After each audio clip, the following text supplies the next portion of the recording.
Madame, Monsieur, bonsoir. Bienvenue dans ce 20h. Tout de suite, les titres. Déguerpissement dans le Grand Libreville. Les élèves des classes de terminale installés sur site seront hébergés à ELC Ministries. Durant toute la période de l'examen, l'annonce a été faite par le prophète Beningwa Mbina, sa contribution à l'élan de solidarité nationale. Baisse d'activité chez les transporteurs urbains. Avec l'arrivée des vacances, les taxis voient leur nombre de clients baisser. C'est ce que nous vous avons proposé dans ce journal. Et puis sur l'international, crash India Airlines, le bilan s'alourdit, désormais 265 morts. Je vous le disais il y a quelques instants, déguerpissement dans le Grand Libreville, nouvel épisode. Cette fois, épisode heureux pourrait-on dire, la déclaration du prophète Beningwa Mbina qui annonce la prise en charge des élèves de terminale durant toute la période de l'examen. Ils seront installés à ELC Ministries. Découvrons sa déclaration. Shalom, shalom. Alors après avoir recensé les élèves de terminale qui habitaient derrière l'ambassade de Chine et derrière l'Assemblée, nous avons le plaisir d'annoncer à ces élèves de terminale-là que nous allons vous recevoir pour vous héberger à l'église de la Lumière chrétienne à partir du mardi 17 juin 2025 jusqu'à la fin de vos examens. Que Dieu vous bénisse. Shalom. Et le RENAFEMGA vole au secours des population déguerpie, si l'on peut le dire ainsi. La présidente Madame Elisabeth Ngwa était sur les lieux. Ce jour, nous apprend Marquis Edzan, j'y arrive. Au chapitre des bonnes volontés qui se relaient au chevet des déguerpis de pleine Réti, derrière Mbolo, Ntsankele, derrière l'ambassade de Chine, derrière l'ambassade de Russie et autres, le réseau national des femmes médiatrices de paix du Gabon, RENAFEMGA, est lui aussi descendu dans l'arène. Conduite par sa présidente Elisabeth Ngwa Mbina, le RENAFEMGA s'est particulièrement intéressé à des situations de détresse, des cas de santé nécessitant une intervention médicale urgente, des orphelins, des sans-emploi et autres. La présidente du RENAFEMGA et son équipe se sont également intéressés au cas des enfants en classe de terminale qui vont passer le bac dans des conditions des plus inconfortables. À cela est venu s'ajouter le cas des femmes enceintes qui ont tout perdu dans la démolition de leur maison. Certaines étaient rentrées de visite prénatale ou de course pour constater que leur maison avait été rasée en leur absence. Et il y a des mamans du troisième âge qui dorment sous des abris de fortune depuis lors. Si elle comprend la nécessité de développer la capitale gabonaise et l'ensemble du pays, cette femme, comme toutes les victimes, déplore la manière brutale, dénuée de toute humanité, avec laquelle le déguerpissement a été fait. Les pays des autres se développent comme ça, non? Il faut casser les œufs pour que... Je ne suis pas contre. Moi, j'ai voyagé, j'ai vu comment les pays des autres se développent. Je ne suis pas contre. Mais c'est la manière. Je n'avais que 28 ans quand j'ai fait ça. À la maison, hein? Oh. On vient de m'embaucher. J'ai pris mon premier crédit pour faire ça. J'ai fait ça avec le cœur. Jusqu'à là, on n'arrive pas à détruire mon sous-bassement. On n'est pas contre. Non, personnellement, je ne suis pas contre. Je suis allée dans les pays des autres. J'ai vu comme la beauté du pays. Je ne suis pas contre. Mais c'est ça là.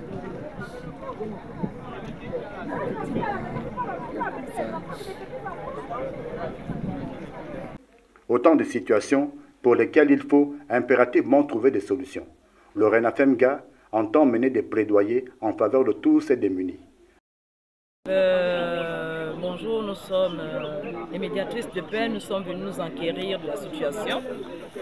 Et voilà, on est tombé sur la jeune fille qu'on avait déjà rencontrée samedi. Hein. Et là, on a fait un plaidoyer, je vais appeler le pasteur Gaspard qui s'occupe des personnes qui ont des démences.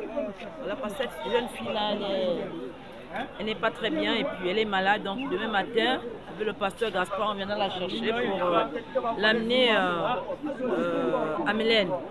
Voilà, pour des soins intensifs. Et puis voilà, et son frère qui est là aussi, désœuvré, qui a perdu son emploi. Mais on va voir ce qu'on va faire demain. Et là, nous sommes en train de rechercher les jeunes gars, les jeunes qui passent l'examen, le bac. Voilà, et puis les amener à l'église là-bas pour leur suivi jusqu'à ce qu'ils terminent le bac. Voilà. Aussi, Elisabeth Ngouambina lance-t-elle un appel au pouvoir public et à toutes les bonnes volontés. Madame Elisabeth Ngouambina qui lance également un plaidoyer en faveur d'une compatriote en situation difficile. Retrouvons donc cet élément signé une fois de plus Marquis Edza. Cette jeune dame qui présente des signes de maladie mentale dort sous cet abri de fortune depuis plusieurs jours. Elle et son frère, ici à son chevet, sont orphelins de père et de mère. Je m'appelle Elamon de Luberto Thierry. J'ai 43 ans. La situation de ma soeur, c'est qu'elle est malade, mais vous dire précisément de quoi il s'agit, je ne saurais vous dire. Ça date depuis 10 ans.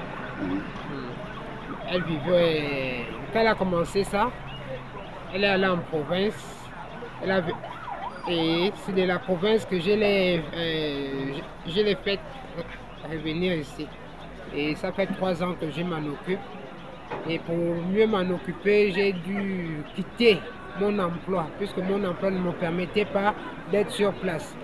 Et ce que j'ai reçu là-bas, c'est ce que j'ai fait, ma petite baraque ici qu'on a cassée. Et depuis qu'on a cassé, ne sachant pas où aller et n'ayant personne, si ce n'est que Dieu, nous sommes ici. Dans l'espoir qu'un miracle s'efface.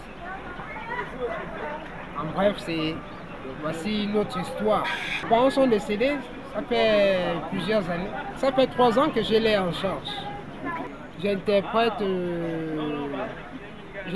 ça comme étant la main de Dieu. La main de Dieu qui a jugé que cette situation a trop perduré et qu'il est temps que la lumière s'efface. Donc pour moi, je considère ça comme étant vraiment la main de Dieu.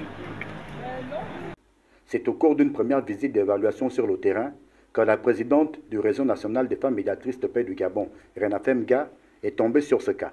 Je suis en train de faire le plaidoyer pour voir quelle sera sa prise en charge. Donc je suis venue avec le docteur Fifi pour voir un peu qu'est-ce qu'on peut faire pour la jeune dame.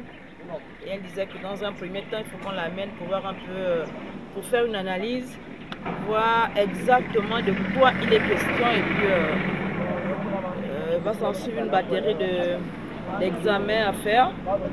Mais c'est dommage, la jeune dame n'a pas d'acte de naissance ni de CNAM-GS.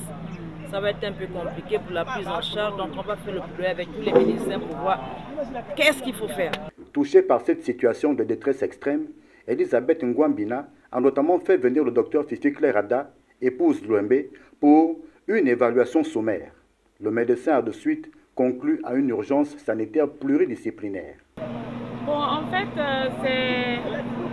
c'est une jeune dame qui présente un peu plusieurs soucis. Voilà.